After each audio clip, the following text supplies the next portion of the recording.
Hello दोस्तों, स्वागत है आपका आज के इस वीडियो में। आरबीआई ने बुधवार को रेपो दर में 0.25% की एक और वृद्धि करते हुए 6.50% पर पहुंचा दिया है।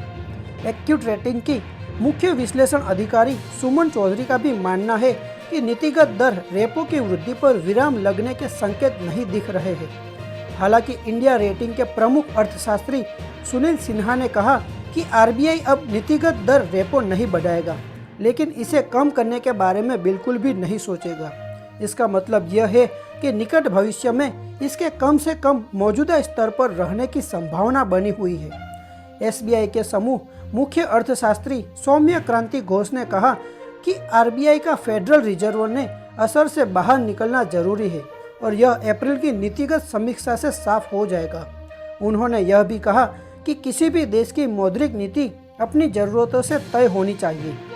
देश के अग्रणी बैंकरों ने बुधवार को कहा कि भारतीय रिजर्व बैंक का रेपो दर में 0.25% की बढ़ोतरी करना उम्मीद से अनुरूप ही था। इसके साथ ही उन्होंने कहा कि महंगाई की वृद्धि दर में कमी आने के बावजूद मौद्रिक समीक्षा में इस पर खास ध्यान दिया गया है। पंजाब नेशनल बैंक के प्रमुख और इंडियन बैंक एसोसिएशन के चेयरमैन ए.के. गोयले ने कहा कि नीतिगत ब्याज दरों में 0.25% की वृद्धि होने की उम्मीद थी। हाल के दिनों में खुदरा मुद्रास्फीति में आंकड़ों में गिरावट आने के बावजूद भी नीतिगत समीक्षा में उस पार और ज़्यादा नियंत्रण और जोर दिया जाएगा। भारतीय स्टेट बैंक के चेयरमैन दिनेश खारा ने कहा कि अमेरिकी रोजगार आंकड़ों को निरंतर मजबूती आने से उभरती अर्थव्यवस्थाओं के लिए मौद्रिक नीति में संतुलन साधना एक मुश्किल काम हो गया है। और इसके साथ ही उन्होंने यह भी कहा कि दर बढ़ोतरी के इतर नियम के मोर्चों पर आरबीआई ने महत्वपूर्ण घोषणा की है।